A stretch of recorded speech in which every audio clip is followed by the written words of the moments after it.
Hello,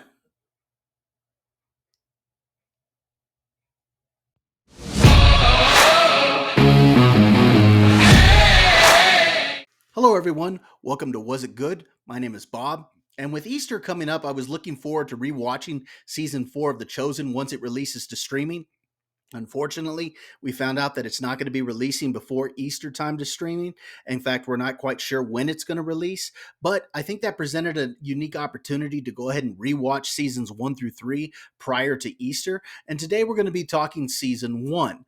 Now, season 1 has been out for a little while, so I don't really feel guilty about giving anything away or talking specifics. But if you haven't seen it and you don't want to know what happens, go ahead and go check it out and then come back and watch this video. Now, if you don't care about spoilers, feel free to go ahead and keep watching. Now, for those who have seen season 1, why don't you go ahead and let me know what you thought about it? Go ahead and leave a comment in the comment section below. If you disagree with my analysis of season 1, that's fine. All I ask is that when you leave a comment, just let's not be disagreeable. Go ahead and hit that like button, share the video, subscribe to the channel, and let's get to the review. Let me start by saying that the plot for season 1 is extremely solid, and I believe that it's solid for several specific reasons. Now, for those who haven't seen the show or those who just need a reminder, let me give a quick synopsis of the show. The Chosen is the first biblical drama that tells the story of Jesus and those he interacted with in a multi-season format. The first season begins just prior to the start of his ministry and showcases the calling of the first disciples, some of the early miracles, establishes the world they live in, plants the early seeds for his troubles with the religious leadership in Rome, and ends with the beginning of his ministry.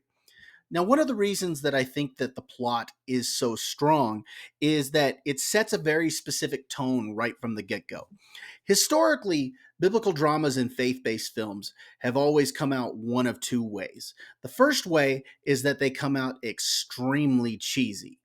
Or there's a blatant disregard for the source material that you get something that's almost laughable or just downright unwatchable. Now, over the years, I do believe that those have gotten better. However, there historically that has tended to be the case. Now, when I first saw this show back in January, I got to say that it hooked me right away. And part of the reason is that the tone was very different from what I expected.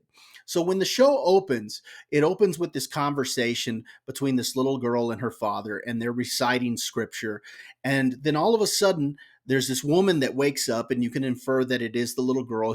She was dreaming about this event with her father, and she has blood on her mouth, blood on her hands, and we later find out that this woman is Mary Magdalene. But anyway, she's covered in blood, and she hears this screaming, and there's this man who's out running.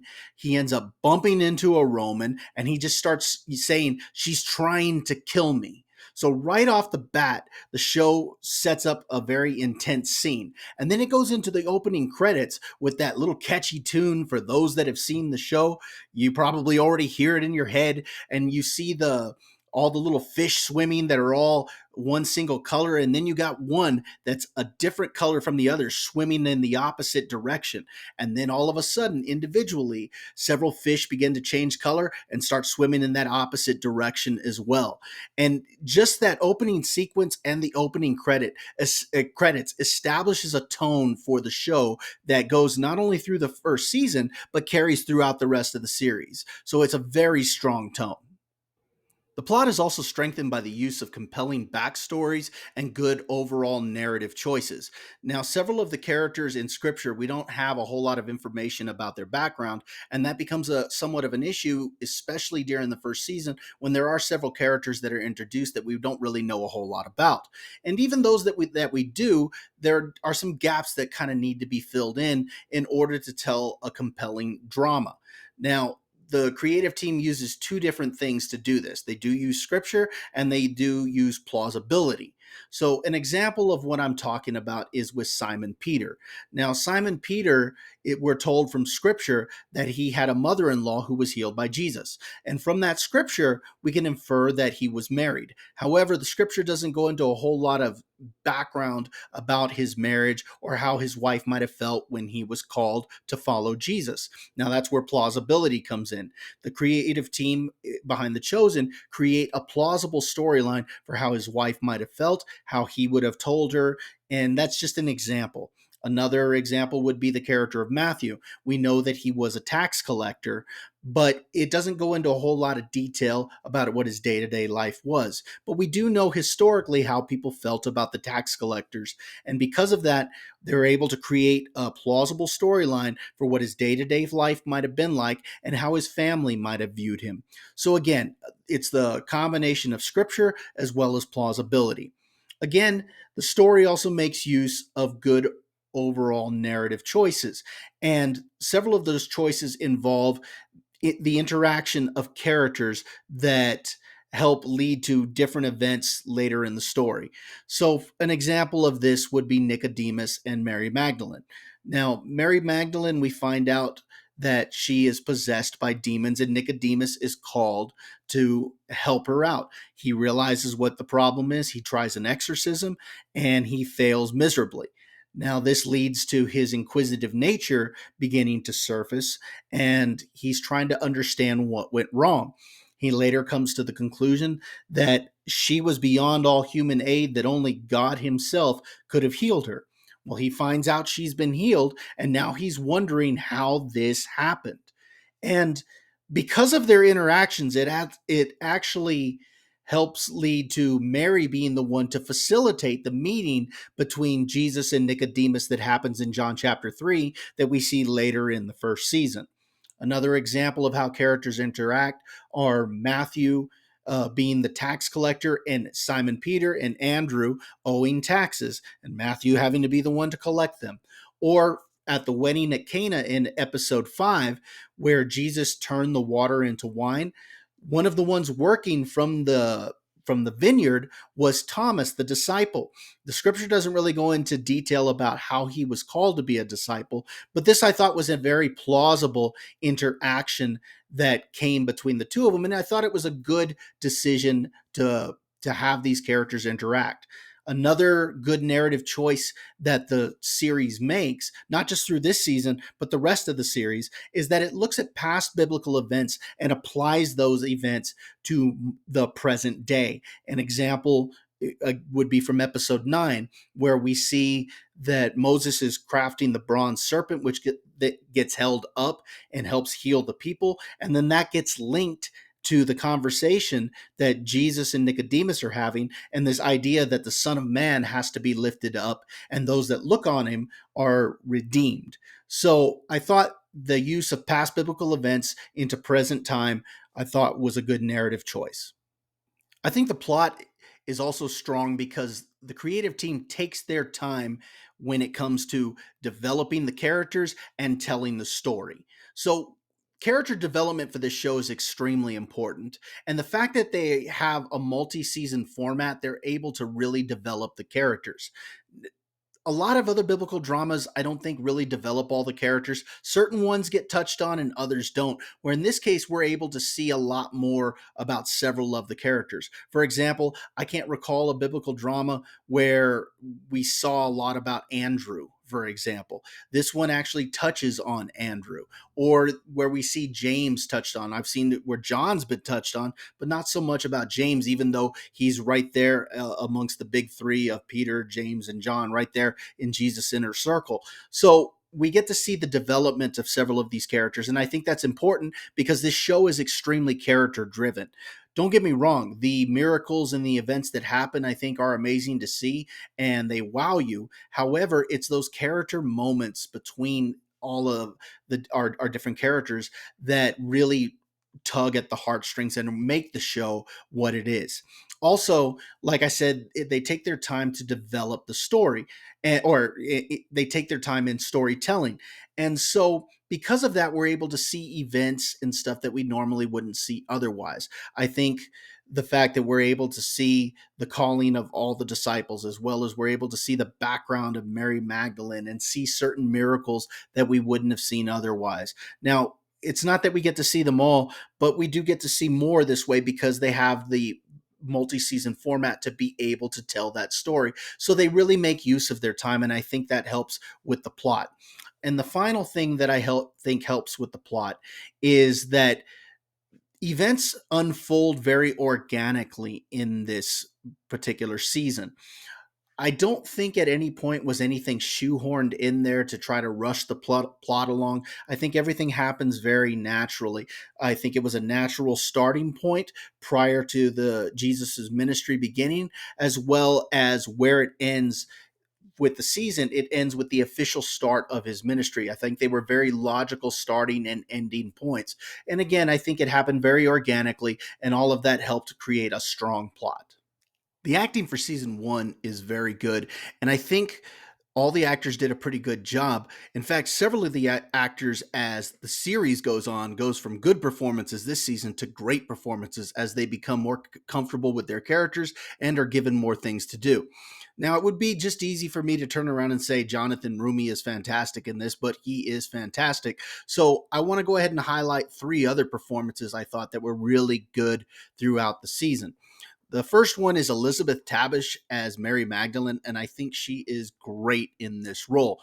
She has to convey several different emotions throughout this season, especially in the first couple of episodes where we see her struggling with depression and struggling with possession, and she has to go to a place that is kind of scary in a couple little spots. I mean, if not scary, at least gives you a few chills as you're watching it. And then you get to experience her redemption. And what I liked about her performance, it's her eyes that tell the story. When Jesus is redeeming her, that you can see in her eyes this weight being lifted off her, especially the moment when he turns around and he calls her by name and she just looks back at him and says, how do you know my name? And it's just, again, the look that she gives. So overall, I thought her performance was really good. She also has several great character moments. And there's one particular scene that she has with Nicodemus in episode 2 that I thought was really good.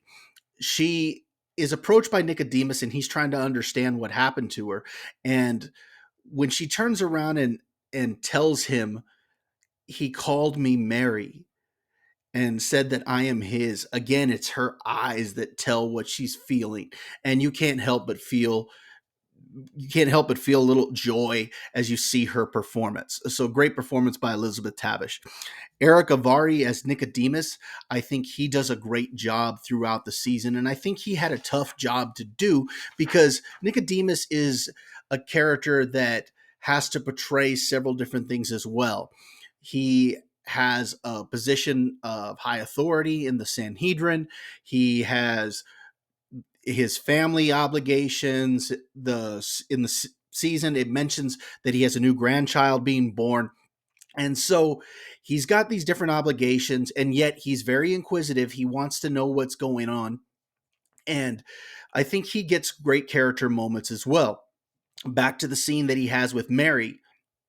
There's one particular moment in the scene. Well, actually, two.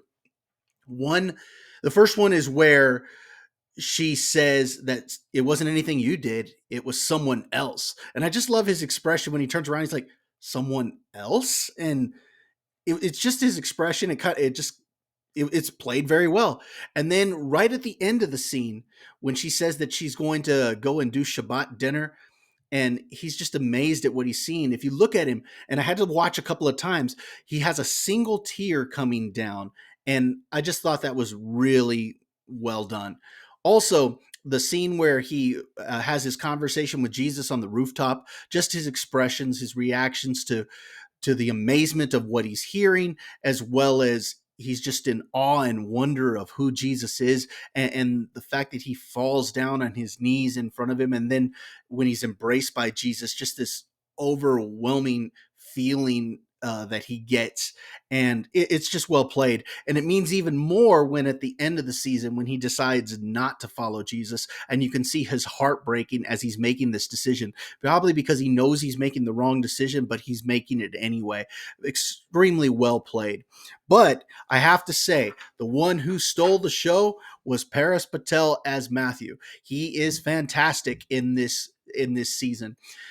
you can't help but feel sorry for him as you're watching him interact with everybody because he just doesn't get it and he can't get it. And a lot of that has to do with the character trait that they gave him. He deals with autism, and I thought that was a very unique addition that they gave to his character.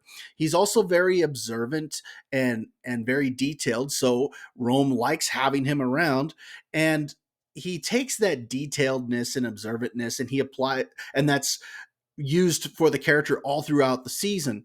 And I just think it's well done the way he's able to portray the character, especially when you see his world get turned upside down because like I said, he's very detailed, very observant, and he witnesses this miracle that Jesus does with the fish and then later on with the paralytic, and he just can't fathom what it is that he's seen.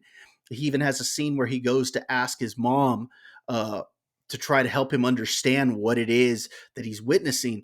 And that scene kind of breaks your heart too, because his mother basically asks him to leave because of the career choice that he made. Also, when you get to the scene where Jesus calls him, I think it's extremely well played as well. When Jesus looks at him and calls him, he's like, me? And Simon Peter is just like, do you know what you're doing? Do you know who this guy is? Do you know what he's done? Do you even know who he is? And Jesus just says, yes. And Matthew gives this slight smile just for a second, maybe not even a second, just half a second. And he just drops everything except his tablet and he goes to follow Jesus. And then Gaius, of course, tries to stop him, but it, he just goes anyway. In fact, Gaius tells him, are you going to throw everything away? And he just, yes. And he turns around, gives him the key, and just goes with Jesus. And I just think it's an extremely well played scene. I think Paris does a great job. Like I said, he absolutely stole the show for season one. Great acting throughout, or very good acting all throughout the season. I think the directing is pretty good. It's clear that Dallas Jenkins has a vision, and you can see the potential that he has as a director in the way he implements that vision for season one. The story flows very organically, like I said earlier. I think he makes good narrative choices. He gets great performances out of the actors, and I think he's able to capture the scenes very well with the limited budget that they had for season one. About the only complaint that I had, and it wasn't something I even noticed the first time I saw the season, it was something I noticed on the rewatch, and that was the use of shaky cam. It's not something that personally I'm a very big fan of. I don't like it as much when you see the cam kind of shaking every so often. And again, that's just something personal. I don't know if it was a choice that was done creatively or if it was because of the limited budget, but that was about the only thing. I'm actually curious if I go and rewatch season 2 and 3 if I'll notice more shaky cam as well. Again, I didn't notice it the first time, more just noticed it through the rewatch. But otherwise, his directing is very good. And by the time you get to season 4, his directing is absolutely great. I think the overall look of season 1 is pretty good. I think the costumes look good. I think the sets look good. And ultimately, the world feels like it's been lived in. So, because of that, I think it looked pretty good. And that's amazing given the minimal budget that they had, being that the entire first season was crowdfunded. Now, there are a few minor editing issues here and there as far as the overall look, but nothing distracting. I think overall, the look for season 1 is pretty good. As I said earlier, I was hooked once I started watching this show, and I found it to be extremely entertaining. If you happen to like biblical dramas, I think that this is right up the alley for you. It is very character driven, for one, it's respectful in its tone, it also tells a very compelling narrative, and I also like the fact that they mix in the right amount of humor with heartfelt moments. So at one moment, you're going to be laughing, and at other moments, you're going to feel those heartstrings being tugged at you. But again, it's all done with a very respectful tone. So, bottom line, was it good? Yes, it was. I think that this is the perfect show to watch leading up to the Easter season for families to get together and watch. And if you're looking for something to watch this Easter season, I recommend going ahead and giving season 1 a rewatch if you've already seen it. And if you haven't seen it, go ahead and check it out for the first time. I thought, again, this was a pretty good show. Now, if you're still watching, I want to thank you for joining me today. Don't forget to hit that like button, share the video, subscribe to the channel, and we'll see you next review.